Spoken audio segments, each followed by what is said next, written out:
Olá, seja bem-vindo ao programa Investidor em Ação. Gilvan Bueno Costa, especialista em investimentos, membro da Comissão Especial de Finanças do CRA-RJ, sempre trazendo informações ligadas a investimentos, ao mercado financeiro de uma forma geral, para você que deseja investir de uma forma mais segura. Seja bem-vindo, Gilvan, tudo bem? Olá, Josué e nossos ouvintes, uma grande alegria retornar a esse programa que tem apresentado cases interessantes. Nesse tempo de pandemia, a gente tem feito as entrevistas online, Gilvan da casa dele, às vezes do escritório dele, e eu da minha casa, trazendo sempre esses assuntos referentes a bolsas de valores. Em programas anteriores, a gente falou um pouco sobre o mercado norte-americano, se valeria a pena investir nos Estados Unidos, se era um bom momento. E agora a gente entra no mercado nacional e fala um pouco sobre Brasil. Gilvan, vale a pena investir no Brasil? Há alternativas para serem investidas nesse tempo de crise na saúde, crise econômica, crise global? Olha, primeiramente, para responder a sua pergunta, a gente precisa fazer um critério que eu chamo que é follow the money. O que é isso? É seguir o dinheiro. O dinheiro ele está em movimento, né? Como tem a chamada daquele filme, ele nunca dorme. E nesse movimento, um dos nossos trabalhos é acompanhar para onde os fluxos de recursos estão migrando, né? Então, antes da pandemia, os investidores internacionais, eles utilizam alguns tipos de contrato, que eu até apresento no nosso curso lá do CRA, que são os derivativos, ou seja, instrumentos de proteção, tá? Isso está ali disponíveis para todos. Então, eles conseguem fazer contratos, né? A gente chama de contratos futuros, que são os derivativos, ou seja, você tem os derivativos e tem os contratos futuros. Então, os investidores internacionais, eles utilizam muito desse mecanismo para fazer posição em dólar, né? E a gente, quando fala de Brasil, a gente pode fazer, por exemplo, uma correlação, né, uma comparação. Por exemplo, quando o Brasil está mal, sempre a gente tem uma visão que o dólar sobe. Por quê? O investidor ele tem uma preocupação com o cenário brasileiro, ele acaba tirando o dólar daqui, e à medida que você tem poucos dólares, existe uma valorização, uma apreciação desta moeda. Bem, dito isso, para responder sua pergunta, os investidores internacionais reduziram as posições em contratos futuros, ou seja, eles não estão apostando numa queda do Brasil, mas sim numa recuperação. O que eles esperam, na verdade, são sinais concretos que a política vai avançar e que nós teremos uma atividade econômica. Por quê? Quando você pega, por exemplo, uma comparação, e eu fiz esse trabalho de comparar dados da FGV, do Banco Mundial, das principais corretoras, e principalmente da Fundação Getúlio Vargas, eles mostram o seguinte, que a expectativa do PIB, ou leia-se, da construção do produto de bens e serviços finais que o Brasil oferece, ou seja, da riqueza brasileira, ele tem uma expectativa de redução de mais de 5%, ou seja, pode ter uma queda de 5% na atividade. Lembrando que essa queda de 5%, quando você vê que o Brasil tem um PIB de 7,3 trilhões de reais, ou seja, vai produzir menos 5% desse valor. Então, os investidores internacionais, que para a gente é uma visão interessante, Josué, eles estão esperando uma resposta, deixaram de ficar pessimistas. Mas tem um mecanismo que nós utilizamos, que é o CDS, que é um contrato que foi como se fosse o risco do calote do Brasil. Tá? É um termo em inglês, Credit Default Swap, que é como se fosse um seguro. Você compra esse seguro à medida que você tem um risco soberano. O que é risco soberano, Josué? É o risco de um país. À medida que você tem um risco de um país, você utiliza um CDS para fazer essa estruturação. Bem, dito isso, quando a gente começa a quebrar esse linha de raciocínio, deixar ele cada vez mais simples, nos contratos futuros, os investidores deixaram de ter uma aposta pessimista, estão paralisados.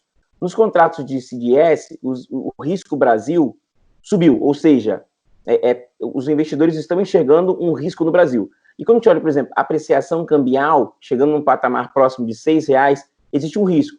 E, por último, existe um critério bem legal em economia chamado dominância fiscal. Né? Isso vai dominar, assim, as pessoas podem até voltar esse vídeo, vai dominar as discussões. O que é dominância fiscal? À medida que você gasta mais que arrecada, sendo um país, você pode fazer o movimento que eu brinco de La Casa de Papel, imprimir dinheiro. Né? Então, à medida que você gasta mais do que arrecada, o governo ele começa a fazer uma impressão de moeda para estimular a economia.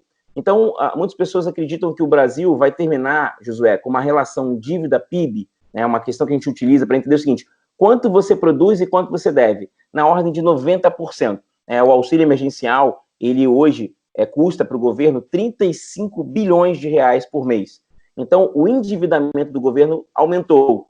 Ou seja, nós podemos ter um princípio de dominância fiscal, onde o governo vai imprimir mais moeda. E aí, Josué, você pode estar se perguntando, olha, Gilvan, o que vai acontecer? Pode ter um risco inflacionário?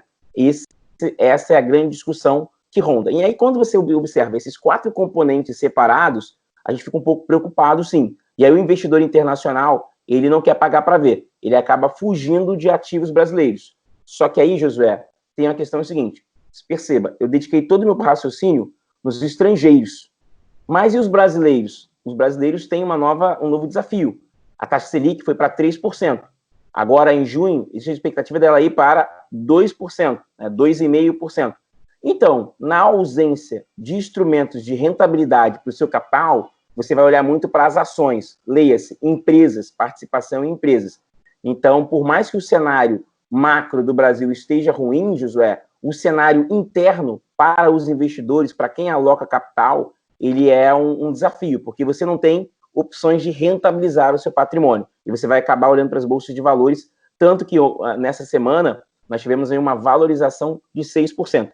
Então, eu dividi meu raciocínio de 2 formas. Uma, cenário internacional, olhando o investidor internacional. Uma, cenário Brasil. E aí, cenário Brasil, pela ausência de componentes, o investidor vai acabar optando um pouco de risco nos seus investimentos. Mas, lembrando sempre que é um perfil de longo prazo. A taxa de juros, essa baixa na taxa de juros acaba gerando, então, uma oportunidade, sim, de que vale a pena investir no Brasil. Mais uma vez, aí a gente começa a ter um raciocínio bacana, Josué, que é o prêmio pelo risco.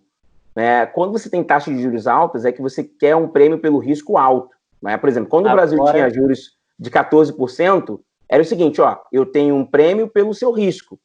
Ficou claro? Qual é o prêmio pelo risco? 14%. Por que o investidor internacional está saindo daqui, Josué? Porque o prêmio pelo risco é 3%, dentro desse cenário todo que eu coloquei. Então ele fala assim, cara, o prêmio pelo risco para mim não é atrativo.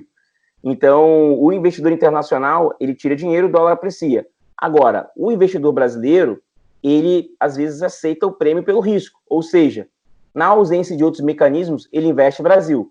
Mas, assim, a grande questão é a intensidade. Ou ele põe 5% do capital, ou ele põe 10%, ou ele põe 1%.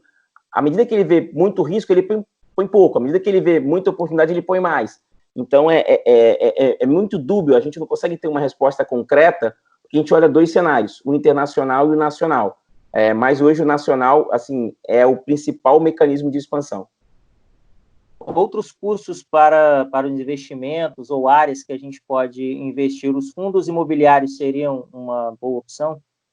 Olha, os fundos imobiliários, excelente pergunta, né? A gente enxergou aí um alto crescimento dos fundos imobiliários, né? Um crescimento assim fora dos padrões normais, né? Uma grande alocação de recursos, e eles se mostraram veículos de longo prazo. Por quê? Agora, com a queda da atividade econômica, muitos empreendimentos estão renegociando seus aluguéis, entregando os seus imóveis, e nós falamos sobre isso lá em fundos imobiliários, sobre a questão de vacância, né? Que era quando o imóvel ficava desocupado. Então, os fundos imobiliários ganharam um novo desafio, porque eles dependem de atividade econômica. Então, se você não tem atividade econômica, isso vai ser reduzido. E uma outra questão é que a gente não sabe como será o pós-Covid, Josué. O que é o pós-Covid? Como nós iremos viver? Se teremos shopping center, se teremos cinema, se teremos teatro, se a população vai, num primeiro momento, se encontrar e se abraçar. Então, acho que o setor imobiliário ele tem desafios bem representativos pela frente. Muito bem. Gilvan, agora essa questão do dólar, que tem disparado, tem crescido, parece cada vez mais, como fica para o investidor nacional?